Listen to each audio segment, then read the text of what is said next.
Stansbury Show. We're on Rock 106.9 for you. We're also online at WRQK.com. And I have that first Rock the Bank keyword for you at 9 a.m., which is why I keep telling you what the website is, because that's where you go to enter that keyword. We'll give you that first one at 9. Those are worth $1,000 a piece. We'll continue them all day. Teresa takes over after I'm done at 10 a.m. I almost said p.m. It's a.m. Trust me, it's a.m. there, and she'll have more than a few for you. I have the first 9 a.m. this morning, and I'll rock the bank with you and give you that first $1,000 keyword. You can reach out to the studio. It's textable. 330-450-7625, and I can be found on your socials at The Stansbury Show. We got a lot to get to today, including at 9 a.m. when I'm passing out that $1,000 Rock the Bank keyword. Lana Rhoades, one of the most famous adult entertainment actresses in the last 20 years, is out there again telling everybody, I want all my videos offline. I absolutely hate what this has done to my life. I completely regret it. I would give anything to have my dignity back, she claims. And I think it's an interesting conversation because, again, I harp on money a lot. Money, money, money. How important it is. Man, do you need the money? And if you could just have the money. And life does take some money. It is expensive. People say, you need love. It's like, no, love is shelter. Love is food. Love is boundaries. And money helps me provide all of those things. But everybody always tells me how money doesn't matter at all. And I have the wrong outlook. And yet, anytime somebody brings up sex work and how much harm it does to your life, you know what everybody says? She's making money. Sounds like jealousy to me. She's making money. Everybody always talks about how much money everybody makes. But it doesn't matter, I think. No, it turns out it does matter. Although Lana Rhoades has seen both sides of this, and she says, maybe not so much there. Plenty of women have run screaming after leaving that business, and you don't hear about them all that much. It's almost like that industry is really powerful and tries to suppress those voices. We'll talk about this a little bit. We'll get there coming up at 9 o'clock. There's some interesting quotes out of Lana Rhoades. She says she was forced to do things on film because she didn't understand or didn't know she could say no to those. I was kind of confused by that. I thought a lot of that was already figured out before you showed up on set. But I think there's an easy reason why that isn't the case, and we'll get there coming up at 9 o'clock. We'll have to talk to Scott from waitingfornextyear.com. We'll talk to him coming up at 8 o'clock. Plenty to discuss, including the Guards now 16-6 on the year. They're scoring more runs than people. They've scored more runs in the first part of this season than people thought they maybe would have all year long. They're playing lights out right now. Yeah, I know it's the Athletics. I know. But they win again yesterday, 6-2 over the Athletics. 16-6 on the year. We also have the Cavaliers in a playoff series now. They win game one. That, I believe, 97-83 is what that was, I believe, if memory serves. Cavs over the Magic there. They'll play again tonight, game 2, 7 o'clock, that in town at Rocket Mortgage Fieldhouse. And Donovan Mitchell goes for 30 the other night in that win. And it felt like he was trying to make a statement. I mean, it was like 2 days before that game, he said, look, the postseason is where you're judged. You have to have postseason success. That's where legacies are built, that whole thing. And a lot of people felt like, oh, this is good. He has the right attitude heading into the season, or the postseason run. I kind of thought it was him putting everybody on notice. I kind of felt like that statement was, well, nobody cares about the regular season. Fans don't, players don't, media doesn't. It's all the postseason. And I can't seem to figure out how to make this work here, so I am getting the hell out of here. Right? That's the way that sounded to me, is this isn't going to be the place where a lot of postseason success is going to come. I'm getting the hell out of here. And so you show up game one, you give them 30 to show everybody else around the league, hey, look, you might want me. You might want me. I could be wrong. I could be over my skis on that. I'm not sure I am. He's been linked to the Knicks for years now. I don't know if with Jalen Brunson, if that's the right fit, but there are going to be plenty of suitors looking to come and grab Donovan Mitchell. Hopefully, we just see them beat the Magic. A lot of people felt like they lost that last final game of the regular season to avoid an unfavorable matchup with some other Eastern Conference teams, and we're looking for the Magic. And I said, well, that's a bold system, because you better win them. If you went out of your way to match up with a team and you lose to them, now you got real problems. But the Cavs up 1-0, game 2 tonight at Rocket Mortgage Fieldhouse. That at 7 o'clock. We'll talk to Scott about that. We'll do that coming up at 8 o'clock this morning. We also now know for sure who the Rock and Roll Hall of Fame inductees are. This is always such a fun conversation. That's not rock and roll. That's not real rock and roll. The Big Bopper was rock and roll. Are he and Nine Inch Nails the same thing? They are not. They are not. Don't get hung up on the term. A solo artist is going in. This feels like forever and a day. I don't know what the hell we were waiting this long for. And I've said this is my problem with the Rock Hall. Don't wait until people are dead. Give them their flowers while they're here. That way we can celebrate it. They're part of the ceremony, and it's, fun, that kind of thing. But one of the greatest of all time, if not the greatest, solo artist inside this format is now a Rock and Roll Hall of Fame inductee. I believe he's already in with one of the groups he had been in, but now in as a solo artist. We'll run down that list, including that great, and we'll do that coming up at 7 o'clock this morning. Here's what's next on the Stansbury Show. Well, it might be that you have ADHD, and that's why something that's going on in your bedroom keeps happening. This from a therapist, not from me. We'll get into it next here on the Stansbury Show, though. You're never too old for a good morning kiss. The Stansbury Show. Rock 106.9. 9 a.m. this morning, I'll rock the bank with you. We'll get that first $1,000 keyword passed out. Not a bad way to start Monday. Not at all. All right, you have a wardrobe. My guess is you're getting up or either up and on your way to work or just getting ready to start that process there. You're going to wear something. You're going to put clothes on. That's part of the rule of being an adult in society, although I guess it depends on where you're at. But most of us have to wear our clothes. Otherwise, there will be some intervention by the authorities. You know what I mean? Most of us, it seems like, you have to, and all of you have to wear clothes, right? And it's just part of life. Now, I have here according to Jeff Rice, this is, and he is an ADHD coach and author. And he's talking not about your wardrobe, but your floordrobe. You may have one of those. You ever see people like this, that they kind of treat the floor as like the lowest shelf in their house? Like everything just kind of goes on the floor there. According to Jeff Rice, an ADHD coach and author, the floordrobe could be a symptom of attention deficit hyperactivity disorder, ADHD. Now, again, he's the mechanic of this, so of course he's going to think that the car is always broken. Now, other experts are telling news outlets, let's not jump to conclusions here. But for those of you that don't know, a floordrobe is a place, typically the floor, yes, where we leave either clean or not quite dirty clothes, yes. Yet there, rather. He again went to TikTok to tell you about this. And, your clothes are sitting in a basket on the floor, maybe on in a pile on a chair for days or weeks on end. He says this could be a floordrobe whether they're freshly laundered and you haven't put them away, or if they have the potential to be worn a second time. Now, there's been the debate long in this country about how often to wash jeans. The argument that you should only wash them once a week is coming back. Use less water, wash your stuff less, you should be dirtier, don't do this, it's your privilege of why you have soap, and like all of it's, I told you 5 years ago all that's coming. And sure enough, we're starting to see those arguments again now. But if you're going to wear something a second time, why not just hang it up? Why not just put it back where it goes? Like, I'm wearing a hoodie right now that was not washed the last time I wore it, because it was washed the time before that. I wore it once to work. It was fine. And so I needed it. So it's cold when I leave in the morning, warm when I leave. So it's like you kind of need a hoodie in the morning, not necessarily when I walk out of here. So I put the hoodie back on. But it wasn't like laying on my floor. It was hung up in the closet where it's supposed to be. He says here what people are doing is using this as a visual cue to remind us that we want to wear that item again. I'm not sure we need that. People are creatures of human... oh, my Lord. People are creatures of habit. There it is. There it is. And my guess is, a lot like me, you probably have 9,000 shirts or whatever, and you end up wearing about 12 of them, right? Well, probably you should donate it. Maybe I'll flip them on eBay and sell it. Maybe I'll do this. And then next thing you know, it's all just hanging up in the closet. You haven't done a damn thing with it, right? Exactly.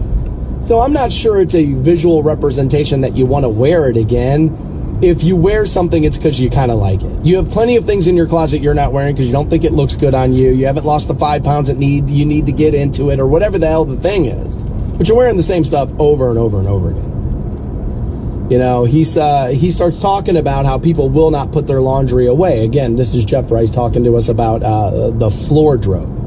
And he says people who won't put clean laundry away, and I think I kind of suffer from this occasionally. I'll get it out of the dryer in a minute. Next commercial break, I'll go get it, right? Like kind of one of those things. And he says if you're avoiding putting your laundry away, it's because it's not interesting, urgent, or challenging to the ADHD brain. He said, so we put it off until maybe it does become urgent because all 4 laundry baskets are in the closet, full of clothes, and now you have to do the laundry. I try to do mine throughout the week. I try to get to Saturday and Sunday without needing a whole lot to do around the house. I used to wait until Saturday morning, wake up, make coffee, and then clean the house. And I realized I'm working all week, and then I wake up Saturday morning and I have to clean my house. That's ridiculous. I'm doing this in the wrong system. I should be cleaning the house multiple times throughout the week, and then when the weekend comes, shut the phone off, go play golf, do whatever the hell it is you want to do, but don't be working around here. I mean, what the hell are we doing? And so I have kind of moved into that for me. You can clean a house and 15 minutes later, a 10-year-old has it completely destroyed. I mean, like, it's almost like they're programmed on how to destroy a house. A little easier for me than maybe some of you. But I don't buy people are leaving stuff laying around because they're going to wear it again. If you're going to wear it again, you don't want it all wrinkled and up on the floor, right? That's not necessarily what you're looking for there. They say here that Dr. Alma Spinardi is an assistant attending psychiatrist at the New York Presbyterian Weill Cornell Medical Center, told the Post that having ongoing clothes piles could be indeed a sign, but not necessarily that you have ADHD. She continues to say people with ADHD can certainly have a floor drobe, since having difficulty following through with multi-step tasks, failing to finish chores, or avoiding tasks that require effort fall under the inattentive symptoms of ADHD. I can be inattentive and I can push chores off. I don't think I as a matter of fact, I know I'm not diagnosed with ADHD. Sometimes it's just, you know, people are just lazy. Like, that can be a thing too. Laziness is a thing. It's probably a byproduct of something else, fair enough, but I mean, you can just be lazy. You'll hear people who are a little bit messy give you, like, Einstein's desk was like a mess, he couldn't find anything on it. Okay, well, like, you're complaining about working 40 hours a week and Einstein was creating theory, right? So, like, you're not really the same thing, so maybe your desk should not be as messy as Einstein's. It's just like people will tell you, oh, some of the most successful people swear everywhere. Yeah, because they're successful. And it doesn't matter what they do. It does matter what you say and do, though. Since we're not successful like that, and since our bosses decide when and where we need to be and how much money we make, probably shouldn't talk like that where people can hear us and things like that. It's like people will run to the far end of the earth of like, well, Einstein's desk was messy, my life is a mess, I'm clearly a genius. As if the only mark of his genius was the dirty... I mean, good Lord, it's just hilarious. The Stansberry Show on Rock 106.9. We'll talk to Scott from waitingfornextyear.com. We'll do that at 8. Got Cavs game 2 in game 1 the other night. We'll do that coming up at 8. Also, the Guards, just on a tear, man. 16-6 to start the year out thus far. Not bad. Not so bad there. When talking about whether or not states should legalize marijuana, I have heard plenty of solid arguments on both sides of that argument. I'm a proponent. We have voted here to legalize recreational marijuana, and I have long said I believe it's well within my right, and it's well within the boundaries of other things we allow people to do. I mean, you're allowed to jump out of a plane, for crying out loud. Like, you're allowed to, encouraged almost, to do that. Smoking a joint, somehow. Awful. Go home and drink a bottle of wine. You have 6 glasses of wine. That's just how you peel off a bad day. Otherwise known as a crutch, but okay. But somehow if you smoke a joint when you get home, you're a drug addict. Like, okay, kind of feel like the 6 glasses of the booze, like, no, or we're not gonna talk about that, like, no. So I've heard plenty of good arguments on both sides. I would have never thought about this one for legalization. Now when I hear it, it's like, well, duh, this makes all the sense in the world, but I wouldn't have thought about it. Pulling from theconversation.com, college applications in states that have legalized marijuana have skyrocketed. And I think to myself, duh. Right? Duh. College is kind of where people go to, yes, learn, to, yes, get prepared for the future, all of those things. It's also where you go to get your first dose of adulthood a little bit.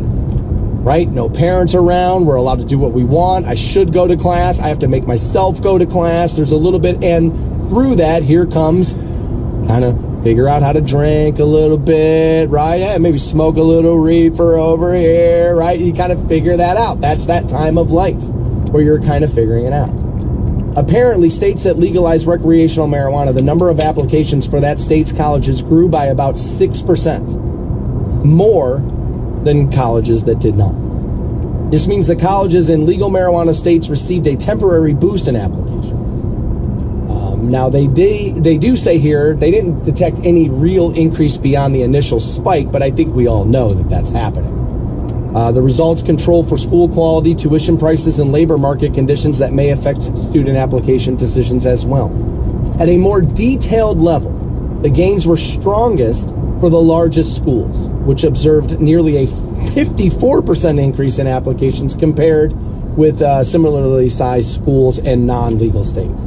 Public colleges and universities benefited more than private ones, which is always going to be the case. More people are probably going to go to a public university than a private one. From what I understand, not that any of them are inexpensive today, but my guess is that public universities are still that much less expensive than a private university.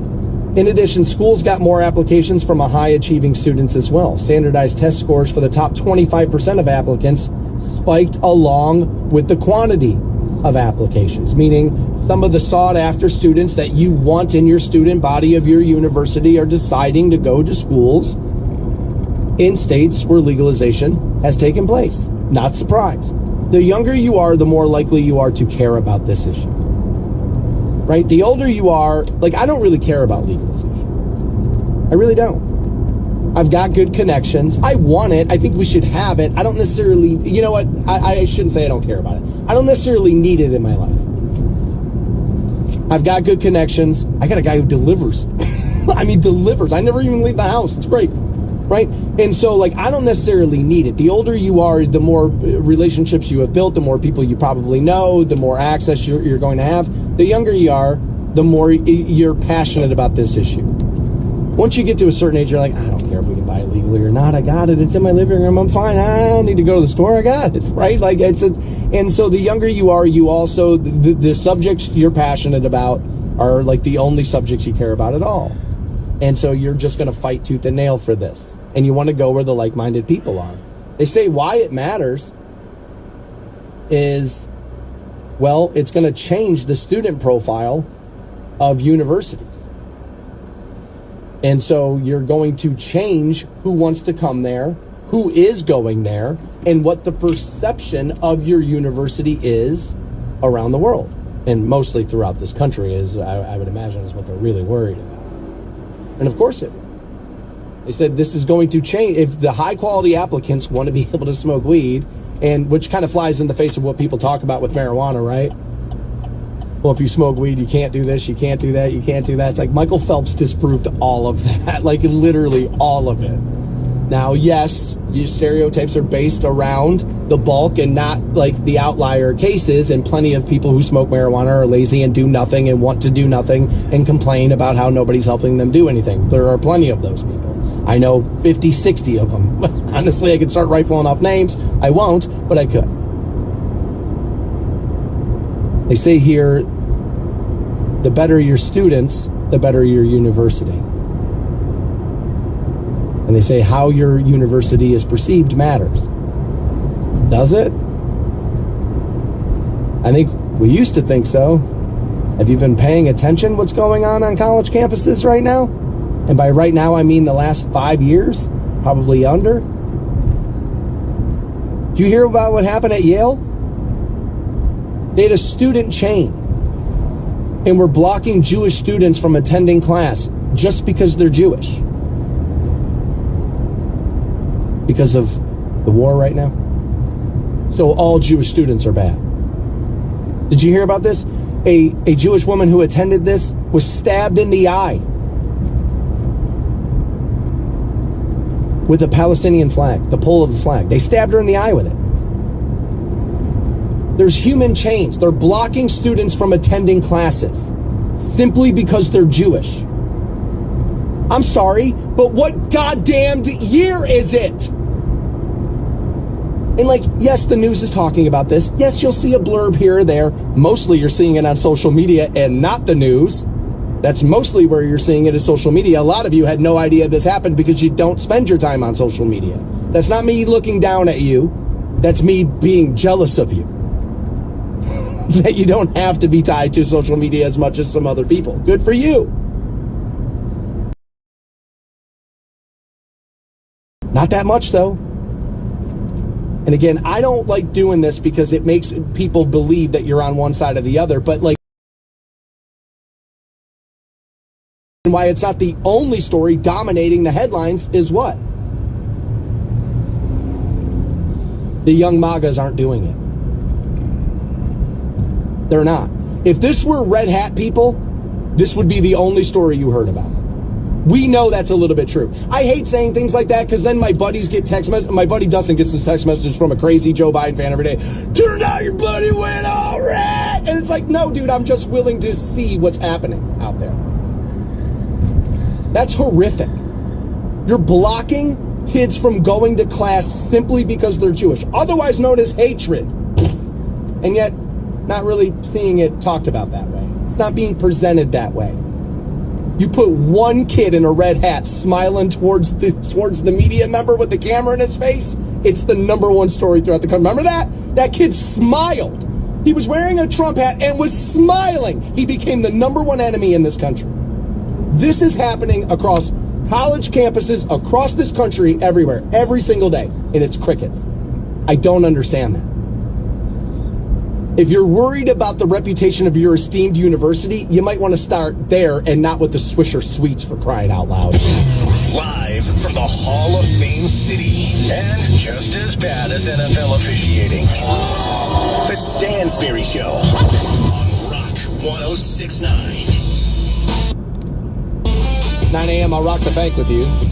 Pass out that first $1,000 keyword. Pretty good way to start Monday. All right, so we know, but it's been 20 years and you've seen it happen over and over again. So, I don't know, maybe stop crying about it. I know you're a big, tough man, so you're going to cry about who's going into the Rock and Roll Hall of Fame, a building you will proudly tell everybody you're not going to go anywhere near. So tell me why they should do what you want. There it is. Right? I'm not Rock and Roll, dude. Like, I know. But it's been 20 years and you know what they're going to do. Quit crying about it already. Seriously, enough. Right? So you take a look at this list. Ozzy's going in as a solo artist and probably should have been in long before. This is my problem with the Rock Hall. It's not who they put in. It's like sometimes how long you wait. And it would have been a travesty to induct Ozzy as a solo artist after he had died. That would have felt like, dude, what were we doing here? What are we doing? So I like the fact that he's going to go in while he's alive. He should be celebrated, right? I am shocked by a few of these. I'm a hip-hop fan. And I would tell you that the Low End Theory by A Tribe Called Quest is one of the best hip-hop records ever made. I love it. They were this feels like a kiss here that they're getting versus totally being deserving. Now, again, I love the Low End Theory. Remember Sky Pagers? Remember those? They had that on that album. When I was growing up, I said, dude, if you could get a Sky Pager, it's all you wanted, right? Show Business was on that. Check the Rhyme. Scenario was on that. Everything's Fair. Bugging Out. I mean, that album was amazing. But you don't hear people talk about Phife Dawg anymore. You don't hear people talk about Q-Tip. You just don't hear it. They're kind of all but forgotten.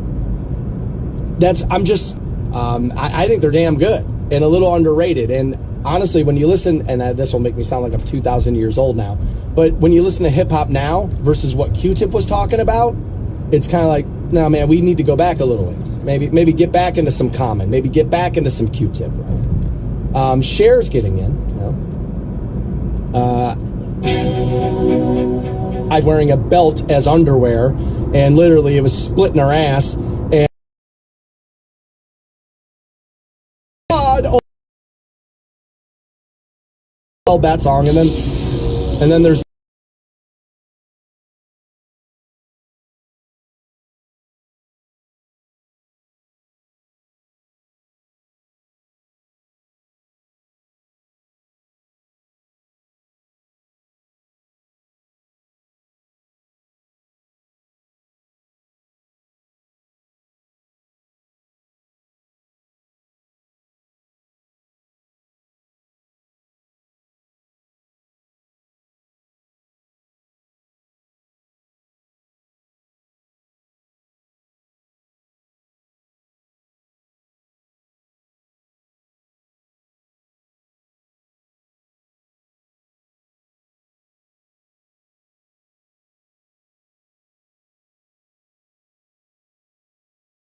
And if you say Cher, she's going in, you go, oh, yeah, because of the name. But if I just say, it's because of this, you're thinking to yourself, what? Why? That. Got a couple of big songs. I always felt like he was a little overrated, personally.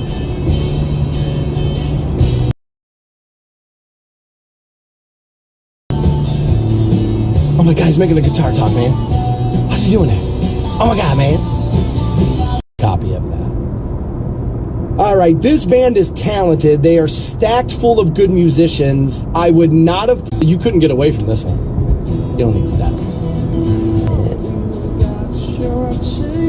They don't feel Hall of Fame worthy to me. Not this early. Like a band that got left off the induction and Oasis felt bigger in the moment. You know what? Maybe I'll look. I don't have the album sales, the tours, the tickets, and all of that. Oasis felt like, oh man, this is massive.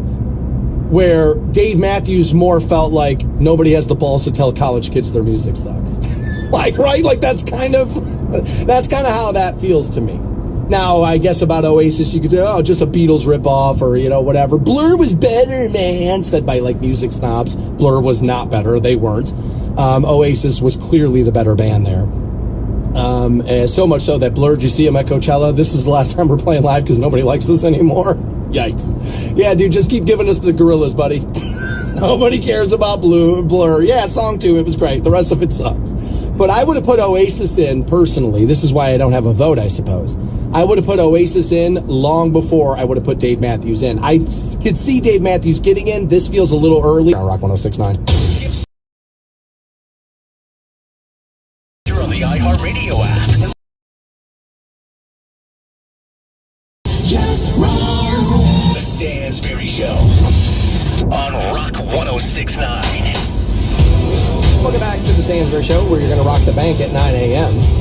First of your $1,000 keywords gets passed out every day with me at 9. We'll continue those all day. What we'll continue now is talking about the Rock and Roll Hall of Fame inductees for the year of 2024. Just gave you a little foreigner there. Cold as Ice is they're now officially going in. They should have been in a while ago. Now, you could say that about plenty of bands, and I've said over the years, this is how it's done. It's done by design this way. Can't put everybody in year one, otherwise there's no reason to do it next year. Kind of have to spread it out, right?